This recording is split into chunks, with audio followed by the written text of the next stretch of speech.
નમસ્કાર, આપ જો રહ્યા છો સંદેશ ન્યૂઝ. હું છું આપની સાથે કૃષ્ણા. વિશ્વ ઝડપથી બદલાઈ રહ્યું છે. ટેકનોલોજી, માર્કેટ અને કામકાજની રીત આ બધું જ બદલાઈ ગયું છે. આમૂલ પરિવર્તન ધીમી ગતિએ આવવા લાગ્યું છે.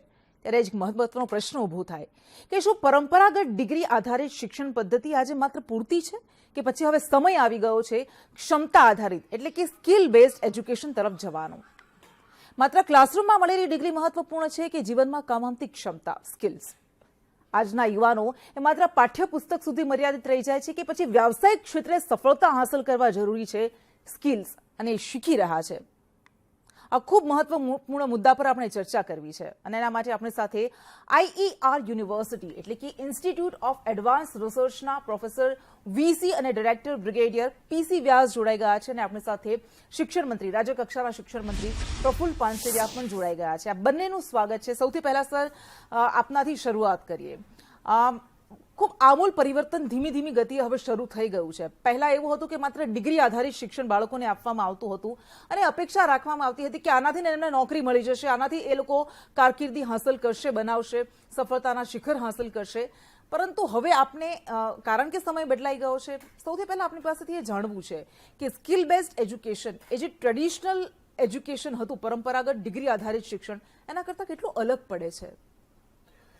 सबसे पहले नमस्कार, जय हिंद आप सबको, पंचेरिया जी को, और मैं आपका बहुत बहुत धन्यवाद करता हूं कि आपने मुझे यहाँ बुलाया.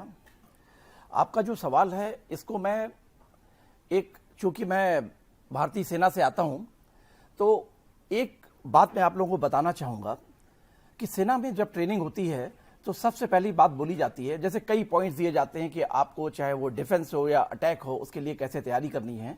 तो जो पॉइंट होते हैं, सबसे पहला पॉइंट होता है selection and maintenance of M. हमारा उद्देश्य क्या है और पूरे अपने ऑपरेशन के दौरान उस उद्देश्य को मद्देनजर रखते हुए सारी कार्रवाई करना. तो जब हम स्किल बेस्ड एजुकेशन की बात करते हैं तो उद्देश्य की महत्ता सबसे ज्यादा इंपॉर्टेंट हो जाती है कि हम जो पढ़ रहे हैं उसका मकसद क्या है और हमारा जो उद्देश्य है उसके लिए हम कैसी तैयारी करेंगे. जब थ्योरेटिकल स्टडीज होती है तो उसमें बेसिकली हमारा फोकस रटने के ऊपर होता है और जो भी थ्योरेटिकल नॉलेज होता है.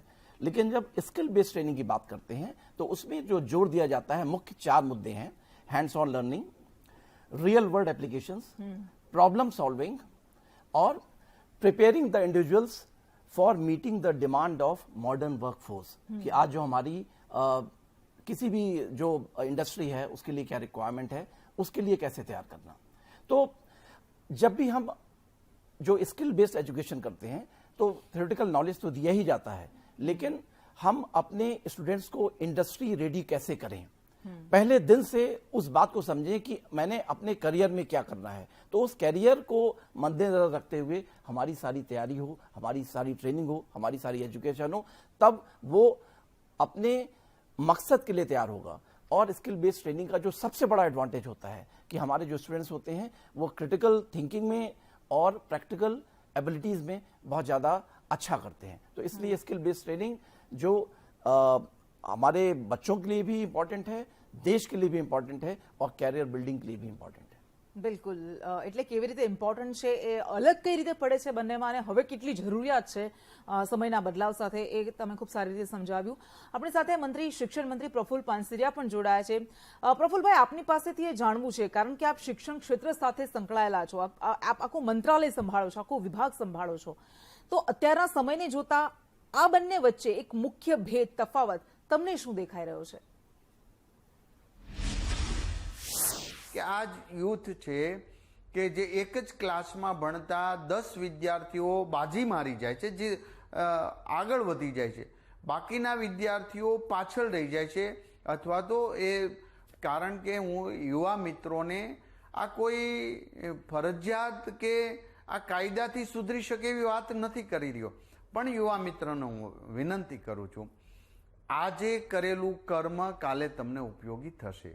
કોલેજ કાળ દરમિયાન તમે હસો, ખીલો, આનંદ કરો, બધું જ કરો, એનો કોઈ જ વાંધો નથી, પરંતુ ભણવાના સમયે તમે તમારી ડિગ્રી પ્રાપ્ત સાથે જરૂરી નોલેજ, જરૂરી જ્ઞાન, સારા લોકોનો સંગત, સારા લોકોને મળવાનો પ્રયાસ, ન્યૂઝપેપરો અને સામાયિકોમાં આવતા સારા લેખકો, સારી બુકોના લેખકોના લેખ, સારી બુક્સ, સંશોધન, દુનિયાની અંદર થયેલું આજનું સંશોધન, ભલે હું કોમર્સ હો પણ મને એટલી તો ખબર હોવી જોઈએ કે આ નવું સંશોધન અત્યારે આ પ્રકારનું છે, ગ્રીન એનર્જી શું છે, સૌર એનર્જી શું છે, આ બધી જ દુનિયાની વૈશ્વિક સમસ્યાઓ છે. આ સમસ્યા સાથે મારે એની સાથે જોડેલું રહેવું જોઈએ. તો જોડેલું રહેવું હતું કેવી રીતે સોશિયલ મીડિયા અને નેટ અને આપણા મોબાઈલનો સદુપયોગ કરવાથી સંશોધનો, સારા લેખકોના લેખો, દુનિયા મને જેમાં રુચિ છે એમની અનેક નોલેજો મારી એની અંદરથી પ્રાપ્ત કરવું જ પડે. બાકી નોકરી કરવાથી કે નોકરી મળી ગઈ છે તો માણસ સફળ નહીં થાય. એને સ્ટાર્ટઅપનું કે કંઈ પણ બિઝનેસ કરી દેશો તો પણ સફળ નહીં થાય જો પોતામાં આવડત નહીં હોય. તો આ એક કોઠાસૂઝ છે એ મહેનતથી પ્રાપ્ત થતી હોય છે, પોતાના વિચારોથી પ્રાપ્ત થતી. મારે એક બીજું યુવાન મિત્રોને કહું, તમારે શું બનવું છે તમે એ બની જશો. તમે આખો દિવસ મનની અંદર જે વધુમાં વધુ વિચારો આવે એ માણસ બની જશે. તો યુવાની કાળમાં વિદ્યાર્થીએ જે દિશામાં જવું હોય એ દિશાના એને સતત વિચાર કરવા જોઈએ. આપણી સમક્ષ બહુ મોટું ઉદાહરણ છે ડૉક્ટર એપીજે અબ્દુલ કલામ સાહેબ, જે આખો દિવસ અને રાત્રે આકાશનું અવલોકન કરતા, ત્યારે એને સતત બ્રહ્માંડના વિચારો આવતા. એક ગ્રહથી બીજા ગ્રહ પર કેમ જવાય, એ એરોનોટિકલ એન્જિનિયર તરફ લઈ ગયા અને મિસાઇલ્સ અને ખગોળશાસ્ત્રમાં એને ખૂબ મોટું સંશોધન કર્યું.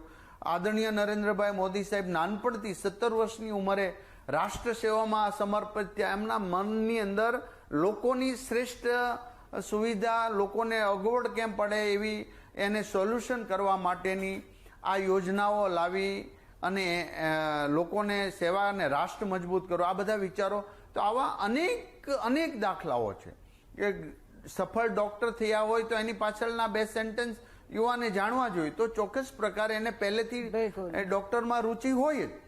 તો યુવા મિત્રોને હું વિનંતી કરું છું, તમારે જે બનવું છે એ આખો દિવસ વિચારો. તમે ખૂબ નમ્ર બનો. આપણે ઘણીવાર એવું થાય કે હું વટ કરું કે મારો ઈગો હોય. તમે ખૂબ નમ્ર બનો, ખૂબ વિવેકી બનો, બીજાને મદદરૂપની ભાવના બનો. આ બધું જ સ્કિલ છે. આ સ્કિલ નહીં હોય તો પેલી સ્કિલ કામ નહીં. માટો કે એક પ્લમ્બરિંગ કામ મેં રાખ્યું છે તો મારી વાણી, વ્યવહાર, વર્તન કે સારું એવું હોય. એક સોફ્ટવેર, હું એન્જિનિયર છું તો મારું વાણી, વ્યવહાર, હેલ્પ કરવાની ભાવના હોય તો કંપનીવાળા આપોઆપ તમને પસંદગી કરશે. તો માત્ર સ્કિલ સાથે તમારી જો આવડત નહીં હોય તો પણ તમે સફળ નથી રહેવા. બિલકુલ સાચી વાત છે સર. આપની પાસે ફરી પાછા આવીએ. તમે શરૂઆતમાં કીધું કે કેવી રીતે અલગ પડે છે બંને અને કેટલું મહત્વનું છે, પરંતુ આપની જે ઇન્સ્ટિટ્યૂટ છે IAR, એમાં સ્કિલ બેઝડ એજ્યુકેશન માટે શું ફેસિલિટીઝ વિદ્યાર્થીઓને પ્રોવાઈડ કરવામાં આવી રહી છે, શું કરવામાં આવી રહ્યું છે? देखिए, जब 2015 में हमारे माननीय प्रधानमंत्री ने स्किल इंडिया प्रोजेक्ट लॉन्च किया था, तो उसका बेसिक कारण यह था कि हमने रियलाइज़ किया कि हमारे जो स्टूडेंट्स होते हैं, जब किसी भी ट्रेनिंग के बाद, चाहे वो बीटेक हो या कोई भी अदर प्रोग्राम हो, उसके बाद जब आते हैं तो उनकी एम्प्लॉयबिलिटी जो होनी चाहिए वो नहीं होती है. तो कहीं ना कहीं जो उनको इंडस्ट्री रेडी होना चाहिए, जो स्किल्स हर एक प्रोग्राम का एक आउटकम होता है. और जब से ये नेशनल एजुकेशन पॉलिसी 2020 लॉन्च हुआ है तो उसमें भी इस बारे में बात की गई है. और हर एक जो प्रोग्राम होता है, जो कोर्स होता है, उसके प्रोग्राम आउटकम्स होते हैं, प्रोग्राम स्पेसिफिक आउटकम्स होते हैं, कोर्स आउटकम्स होते हैं कि जो भी चीज़ पढ़ाई जाती है उसका उद्देश्य क्या है और एक पर्टिकुलर किस लेवल की स्किल आनी चाहिए वो ज़रूरी होता है. तो इसके लिए जो हमारे जो भी प्रोग्राम्स हैं उसमें हमने जब भी हम प्रोग्राम को, करिकुलम को प्लान करते हैं तो उसको क्या क्या उसमें चीज़ें हमें पढ़ाना है, हर एक सब्जेक्ट जो कोर्सेज क्या होना चाहिए, क्या उसके टॉपिक्स होने चाहिए. तो जब उसकी प्लान करते हैं तो जिस तरीके का प्रोग्राम होता है और उससे कनेक्टेड जो इंडस्ट्री होती है उसके एक्सपर्ट्स को हम लाके उसमें इन्वॉल्व करते हैं. और करिकुलम जब डिज़ाइन होता है तो उसके इनपुट्स लिए जाते हैं, तो जिससे जो हमारे स्टूडेंट सीखें वो इंडस्ट्री रेडी हो सके. तो ये जब प्रोग्राम प्लान होता है तब से ही ये करिकुलम में इंक्लूड किया जाता है.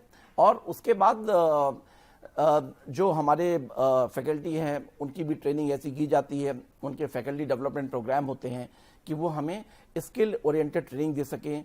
जो हमारी लेबोरेटरीज हैं वो state of the art laboratories हैं, तो रिसर्च के लिए, स्किल डेवलपमेंट के लिए उनको सारी सुविधाएं दी जाती हैं। वर्चुअल रियलिटी से, VR सिमुलेटर से उसमें पढ़ाया जाता है। और जब बच्चे जो स्टार्टअप्स या कोई भी आइडिया लेके आते हैं तो अपने आइडिया को कैसे प्रूफ ऑफ कॉन्सेप्ट या कैसे उसको कॉमर्शलाइज कर सकें, उसके लिए जो भी ग्रांट्स हैं वो ग्रांट्स दी जाती हैं और मेंटरशिप दी जाती है। और उसके बाद जिस तरीके से वो उनका आइडिया डेवलप होता है तो समय समय पर उसका सारा सपोर्ट किया जाता है। तो बेसिक एम ये है कि जब जो भी हम ट्रेनिंग करें, जो भी हम पढ़ाई करें, तो वो हमारी यूजफुल हो, जो हमारा एम हो, जिस करियर को भी हम ज्वाइन करना चाहते हैं उसके हिसाब से हम ट्रेनिंग करें। और उससे एक ये तो फायदा होगा ही कि हम पूरी तरीके से रेडी रहेंगे किसी भी जॉब के लिए। लेकिन उससे भी ज्यादा इंपॉर्टेंट है कि जब हम किसी भी एजुकेशन को हासिल कर लेते हैं, जब ट्रेनिंग हमारी कंप्लीट हो जाती है, तो हम जॉब सीकर्स के बजाय जॉब गिवर्स हों। બિલકુલ બહુ સાચી વાત છે કે નોકરી શોધવાની જગ્યાએ તમે એટલું મોટું રોજગાર ઊભો કરી શકો કે તમે નોકરીઓની તકો પ્રોવાઈડ કરી શકો, આપી શકો. પ્રફુલભાઈ પાસે ફરી જઈએ. સર, પ્રોફેસર PC વ્યાસે તો કહ્યું કે એમની સંસ્થામાં કેવી રીતે વિદ્યાર્થીઓને સ્કિલ બેઝડ એજ્યુકેશન માટે ફેસિલિટીઝ પ્રોવાઈડ કરવામાં આવે છે, પરંતુ ગુજરાત રાજ્યની આપણે વાત કરીએ તો ગુજરાતની સંસ્થાઓમાં સ્કિલ બેઝડ એજ્યુકેશન માટે, અસેસમેન્ટ માટેના મૂલ્યાંકન માટે શું કરવામાં આવી રહ્યું છે? કોઈ પગલાં લેવાઈ રહ્યા છે અને જો હા તો કેવી રીતે?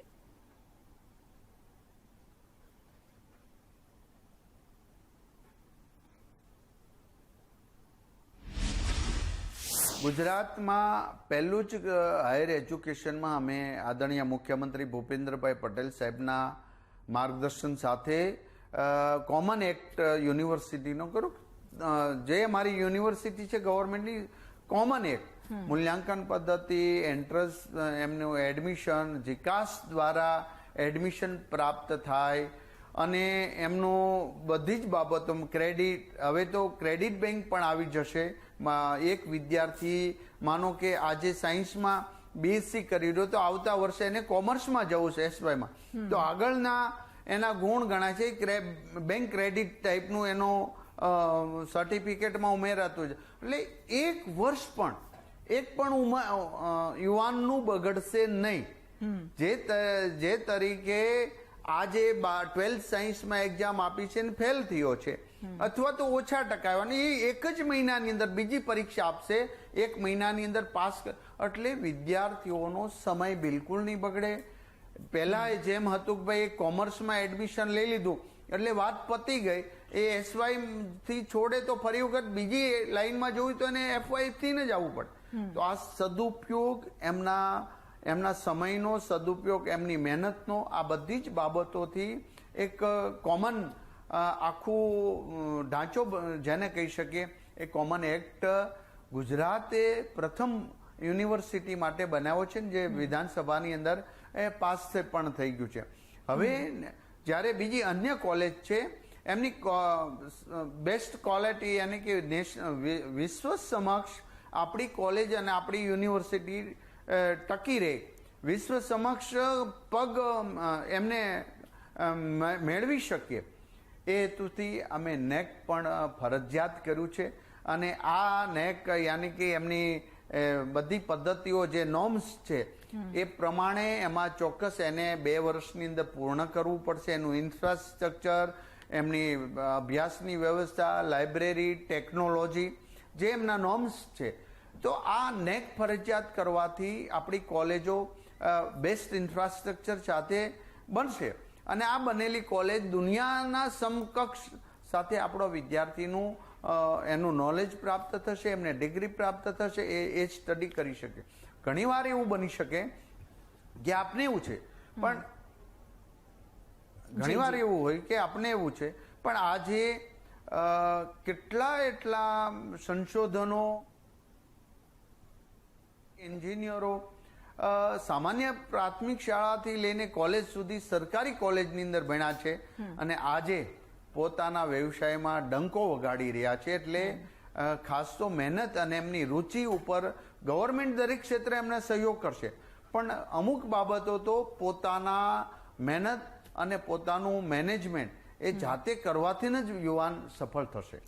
બિલકુલ, અને એમાં એમનો રસ કેટલો છે એ પણ નિર્ભર કરે છે. સર, ફરી પાછા આપની પાસે આવીએ તો એ વિદ્યાર્થીના રસ પર પણ ડિપેન્ડ કરે છે, એના પેશન પર પણ ડિપેન્ડ કરે છે, પણ તેમ છતાં આપના મતે કયા રિસર્ચ ક્ષેત્ર એવા છે કે જેમાં વિદ્યાર્થીઓનો સૌથી વધારે એમના માટે સ્કોપ રહેલો છે કે જેમના કારણે એમને એમની કારકિર્દીમાં ખૂબ સારી સફળતા મળી શકે? કયા एवा रिसर्च क्षेत्र है?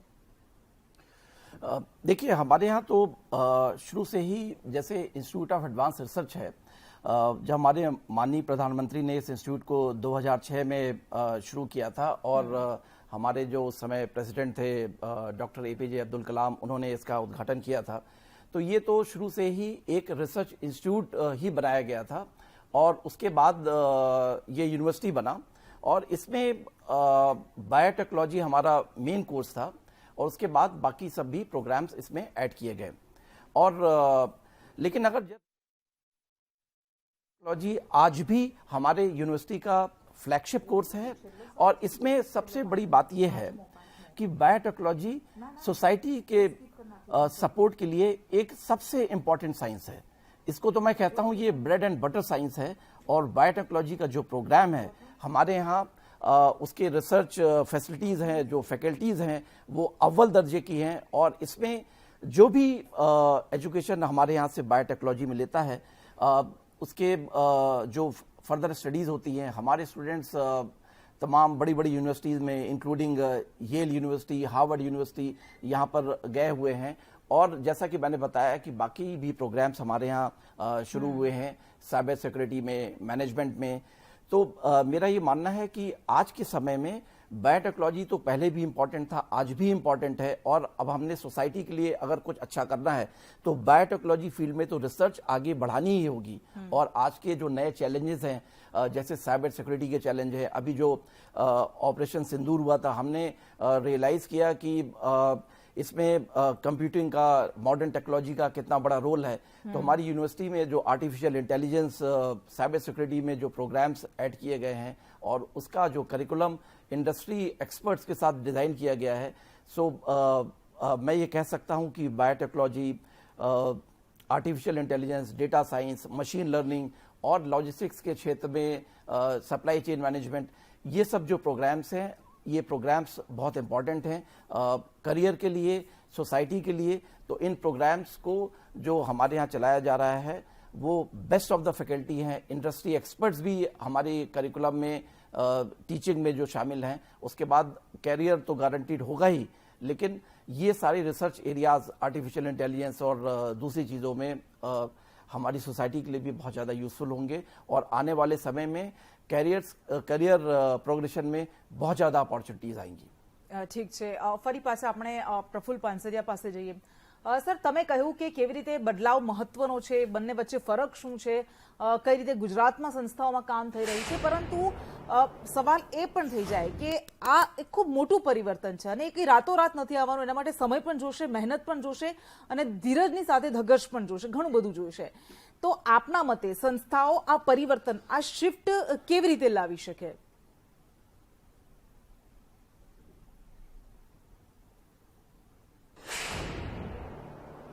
બધી સંસ્થાઓ, કારણ કે કોમ્પિટિશન યુગની અંદર એમને પણ ખૂબ ઇન્ફ્રાસ્ટ્રક્ચર ડેવલપમેન્ટ સાથે બધી જ કદમ મેળવવા જ પડશે. કારણ કે જો એવું નહીં કરે તો એમને આજે ઘણી એન્જિનિયરિંગ કોલેજ છે તો ખાલી છે, ઘણી એન્જિનિયરિંગ કોલેજની અંદર એડમિશન મળવા માટેનું પડાપડી છે. તો દરેક ક્ષેત્રે શિક્ષણ સાથે સંકળાયેલા, પછી સરકારી હોય કે પ્રાઇવેટ હોય, દરેકે ટેકનોલોજીથી લઈને નવા નવા સંશોધનથી લઈને દુનિયાના નવા કોર્સિસ એ સાથે આજે કદમ, અને આજે તો ગ્લોબલાઇઝેશનના જમાનાની અંદર આજનું સંશોધન બીજે દિવસે દુનિયામાં પ્રસરી જતું હોય એટલે નેટનો ઉપયોગ કરીને વિદ્યાર્થીઓ આજે નાના એવા સેન્ટરની અંદર બહુ સારા એવા અભ્યાસક્રમો ભણી અને આગળ આવી રહ્યા છે. આ સંસ્થાઓનો પણ પ્રયાસ છે અને સંસ્થાઓ પોતે આમાં રસ દાખવી રહી છે. કારણ કે જો રસ નહીં દાખવે તો કોમ્પિટિશનમાં ટકી નહીં શકે. ટકી નહીં શકે તો એનું લાંબા સમય સુધી એ સંસ્થા ચાલી નહીં શકે. એટલે આ એક દોડ છે. દોડની અંદર દરેક વ્યક્તિ પોઝિટિવ દોડ કહેવાય છે ને. આ શબ્દ હું દોડનો શબ્દ એનો મિનિંગ પોઝિટિવ લેવા જેવો છે. દરેક આગળ જઈ રહ્યા કે દરેકને પોતાની સંસ્થા બેસ્ટ એજ્યુકેશન આપે એ હેતુસર મહેનત કરી રહ્યા. અને સરકારી યુનિવર્સિટી, સરકારી કેટલાય પ્રોફેસરો, વાઇસ ચાન્સલરો તનતોડ મહેનત કરે છે. કારણ કે એમને પોતાની યુનિવર્સિટીનું નામ થાય, એમના યુનિવર્સિટીનો ભારતની અંદર નંબર આવે. આ યુનિવર્સિટીના, સરકારી યુનિવર્સિટીના તમામ મૂલ્યાંકનથી જ એમને 100 કરોડની ગ્રાન્ટ કેન્દ્ર સરકારથી મળી છે. તો આજે સંસ્થાઓ પણ તત્પર થઈ છે. એના હિસાબે સ્કિલ બેઝિસ એજ્યુકેશન ખૂબ સારું વિકસ્યું છે. રિસર્ચ સેન્ટરો પણ ખૂબ સારી રીતે આગળ વધી રહ્યા છે અને વિદ્યાર્થીઓ આમાં રુચિ દાખવી પ્રફુલભાઈ, આપને જ વધુ એક સવાલ કરવો છે. આપે કહ્યું કે સંસ્થાઓ કેવી રીતે આ બદલાવ લાવી શકે, પરંતુ આ ક્ષમતા આધારિત શિક્ષણની જ્યારે આપણે વાત કરી રહ્યા છીએ, સ્કિલ બેઝડ એજ્યુકેશનની વાત કરી રહ્યા છીએ, આ વિજ્ઞાનનો યુગ છે, આ ટેકનોલોજીનો યુગ છે, 21મી સદી વિજ્ઞાન અને ટેકનોલોજીની છે. તો ટેકનોલોજી ક્ષમતા આધારિત એજ્યુકેશન સિસ્ટમમાં શું ભૂમિકા ભજવી શકે છે? આ ખૂબ મહત્વનો પ્રશ્ન. ટેકનોલોજીને દૂર કરીને એજ્યુકેશન પ્રાપ્ત કરી શકીએ એવી સ્થિતિ જ નથી. કારણ કે આર્ટિફિશિયલ ઇન્ટેલિજન્સના આ જમાનાની અંદર દુનિયા સાથે જો આપણે કદમ મેળવવું હોય તો ટેકનોલોજીનો જ ભરપૂર ઉપયોગ કરવો પડે. પણ એનો એક ફ્રેમિંગ હોવું જોઈએ. આજે ટેકનોલોજી વગર આપણે અભ્યાસ કરીએ તો એ દુનિયા સમક્ષ આપણો વિદ્યાર્થી ટકી નહીં શકે. માનો કે હું પહેલાનું બીકોમ કહી રહ્યો છું કે BA, તો અમારી દ્રષ્ટિએ આ હવે એની સાથે ટેકનોલોજી, આઈટી ફરજિયાત ભણવું પડે ને એટલે 50% એઆઈનું એજ્યુકેશન હોવું જોઈએ ને 50% એ પ્રેક્ટિકલ કરી શકે. કારણ કે એ પછી એકાઉન્ટ્સની અંદર જાય તો તમામ ટેકનોલોજી, સોફ્ટવેરના ઉપયોગ કરવા પડશે. એક ડોક્ટર્સ બનશે, જેટલું શારીરિક રીતે એ સ્ટડી કરશે એટલું જ એને રોબોટિક સર્જરી માટેનો એને ટેકનોલોજીનો અભ્યાસ કરવો પડશે. એટલે એક ડોક્ટર માટે જેટલું બોડીનું શરીર જ્ઞાન હશે એટલું ટેકનોલોજીનું જ્ઞાન હોવું જોશે. એ જ રીતે એક એન્જિનિયર બનશે કે સિવિલ એન્જિનિયર બનો કે કેમિકલ એન્જિનિયર બનો કે અન્ય એન્જિનિયર બન્યા, તો જેટલું એમને ડ્રાફ્ટ બનાવવાનું જે શીખ્યા હશે એટલું જ એને, કારણ કે કેલ્ક્યુલેશન, એમના વોટર લેવલિંગથી લઈને કેટલાય પ્રોજેક્ટો આવે છે. હવે તમારે ડાયરેક્ટ ઉપગ્રહ સાથેના નેટ કનેક્શનથી આ બધા ડેટા એમને પ્રાપ્ત કરવા પડશે. સોફ્ટવેર આવી ગયા છે. બાયસેક આપણું ગાંધીનગર છે, અમદાવાદની અંદર, ગુજરાતની અંદર આદરણીય નરેન્દ્રભાઈના આઈડિયાથી આજે આપણે ગુજરાતની અંદર બાયસેક દ્વારા, ટેકનોલોજી દ્વારા પ્રાથમિકથી લઈને તમામ ડિપાર્ટમેન્ટ, માનો કે અમદાવાદથી બરોડા એક પાણીની લાઈન નાખવી છે તો એ ટેકનોલોજી દ્વારા એક જ સાથે ક્યાં જમીન ઊંચી છે, ક્યાં નીચી છે, ક્યાં ખાડો છે, આખું એ જો આપણે મેન્યુઅલ કે માણસ દ્વારા કરવા જઈએ તો 6 મહિના કે 8 મહિના એ રિપોર્ટ આવે. જ્યારે ટેકનોલોજીનો ઉપયોગ કરીએ ત્યારે 1 કે 2 દિવસમાં આપણે એ રિપોર્ટ પ્રાપ્ત કરી શકતા હોય. માટે આ જે પહેલાના એજ્યુકેશનની સાથે દરેક ક્ષેત્રની અંદર 50% એમને ટેકનોલોજી, આઈટીનું ફરજિયાત જ્ઞાન હોવું જોઈએ અને પ્રાપ્ત કરવું જ પડશે. તો જ કોમ્પિટિશન યુગની અંદર આપણો વિદ્યાર્થી એની સામે ટકી શકશે. તમે ટકી શકશો. ખૂબ સાચી વાત છે. એ તમને ખબર હોય કે ન ખબર હોય, પરંતુ તમારા જીવનના દરેક પાસામાં ટેકનોલોજી એ પ્રત્યક્ષ કે પરોક્ષ રીતે જોડાયેલી છે. સર, આપની પાસે આવે, આપ બ્રિગેડિયર રહી ચૂક્યા છો ને, શિક્ષણ ક્ષેત્રનો પણ આપને ખૂબ સારો અનુભવ રહ્યો છે. અત્યારે આ એઆઈનો જમાનો છે, રિસર્ચનો જમાનો છે, વિજ્ઞાનનો જમાનો છે. આપના અનુભવ પરથી કંઈક આપ કહેવા માંગશો કે કેટલા એ મહત્વपूर्ण રહ્યા છે? चूंकि मैं इंडियन आर्मी से हूं और जैसा कि कहा जाता है कि आर्मी में अगर जैसे हम किसी भी क्षेत्र में कंपटीशन की बात करते हैं तो कोई नंबर 1 पोजीशन पे आता है, कोई नंबर 2 पोजीशन पे आता है, कोई एक विनर होता है, कोई रनर्स अप होता है. लेकिन सेना में सिर्फ एक ही होता है, या तो विनर होता है, उसके बाद वो डेड होता है। तो उसमें कोई नंबर 2 पोजीशन नहीं है। तो जो भी काम करना है वो बेस्ट ही करना है। तो जब मैं एजुकेशन सेक्टर में आया, तो जब स्किल डेवलपमेंट की बात हुई, तो मैंने काफ़ी इंडस्ट्री लीडर से बात किया, और जो उसमें से कंक्लूजन निकल के आया, मुझे बताया गया कि आप लोग जो पढ़ाते हैं 80 to 90% यूज नहीं है करियर में, और जो जॉब में जो रिक्वायरमेंट है 80 to 90% आप पढ़ाते नहीं हैं। तो उसके बाद जब हमने करिकुलम डिजाइन किया और मुझे का मौका मिला, ये life sciences sector skill development council, ministry of skill development and entrepreneurship के तत्वाधान में ये काउंसिल है। तो मुझे जब वो एक बैच मिला, तो मैंने सोचा कि अगर हमने अपनी यूनिवर्सिटी में अच्छा काम करना है तो एक उदाहरण के तौर पे प्रस्तुत करना है। तो पहला तो उसका कोर्स की डिजाइनिंग इस तरीके से की, फैकल्टी जो तैयार की उसकी ट्रेनिंग इस तरीके से की, और पहले दिन से इस तरीके से उनको ट्रेन किया कि पहले उनका थ्योरेटिकल नॉलेज पूरा कंप्लीट किया गया, उसके बाद उनको प्रैक्टिकल ट्रेनिंग लेबोरेटरी में दी गई, उसके बाद उनकी सिमुलेटर से, वर्चुअल रियलिटी से, वीआर सिमुलेटर से उनकी ट्रेनिंग हुई, और हर 2 हफ्ते बाद उनको फैक्ट्री में भेजा गया जहां उनको अल्टीमेटली जॉब लेना है। तो एक जो साइकिल था कि हर 15 दिन का cycle, theoretical training, practical training, VR simulator, और उसके बाद फैक्ट्री विजिट। और जब 3 महीने के बाद, 3.5 महीने के बाद वो जब बच्चे जॉब के लिए गए, और मैं ये बताना चाहूंगा कि जब ये ट्रेनिंग शुरू हुई थी तो मुझे ये बताया गया था कि तकरीबन 20 से 25% लोग प्लेस कर दिए जाएंगे, लेकिन जब ट्रेनिंग कंप्लीट हुई तो 100% प्लेसमेंट हुआ। और उसके बाद जब नया बैच आया तो ये बोला गया कि बैच शुरू होने के पहले ही कंपनी ने बोला कि जो यहाँ का ट्रेनिंग का लेवल है, हम 100% प्लेसमेंट गारंटी करते हैं। तो अगर हम प्लानिंग करें तो ये संभव है कि हम स्किल डेवलप कर पाएंगे, और एक ये सक्सेसफुल मॉडल रहा, और स्किल डेवलपमेंट प्रोग्राम तो अब हमारे यहाँ परमानेंटली चलता रहेगा। और माननीय मंत्री जी ने एक बहुत अच्छी बात की शुरू में, जब उन्होंने बोला कि जो नम्रता है वो जरूरत है, हमारे स्टूडेंट्स के गुण कैसे होने चाहिए। तो अगर आप मेरी यूनिवर्सिटी में जाएंगे तो वहां एक बोर्ड लगा हुआ है, उसका पहला लाइन है कि let us B a good citizen, और हमने छोटे छोटे पॉइंट्स लिखे हुए हैं, और बाद में लिखा है कि self discipline is the key. क्योंकि आदमी से मैंने माना है कि डिसिप्लिन केवल फौज के लिए नहीं, हर क्षेत्र में, जीवन के हर क्षेत्र में बहुत ज्यादा इंपॉर्टेंट है। और अगर चाहे वो नम्रता हो, या हम अपना छोटा छोटा काम कैसे भी करते हैं, अपने बाकी साथियों से किस तरीके से बिहेव करते हैं, क्योंकि अगर हम ये बात करते हैं कि अपने देश को विकसित भारत बनाना है, तो विकसित भारत बनाना है तो मैन्युफैक्चरिंग उसका मुख्य मकसद होना चाहिए। और मैन्युफैक्चरिंग मकसद है तो स्किल डेवलपमेंट होना चाहिए। और जब अच्छे नागरिक होंगे, स्किल्ड नागरिक होंगे, तभी हम देश को विकसित भारत की श्रेणी में ला पाएंगे। और हमारे माननीय प्रधानमंत्री ने जो बात कही है कि 2047 तक अपने देश को विकसित भारत बनाना है, तभी वो संभव हो पाएगा। બિલકુલ, ખૂબ સાચી વાત છે, આ ખૂબ મહત્વપૂર્ણ આ વાતો છે।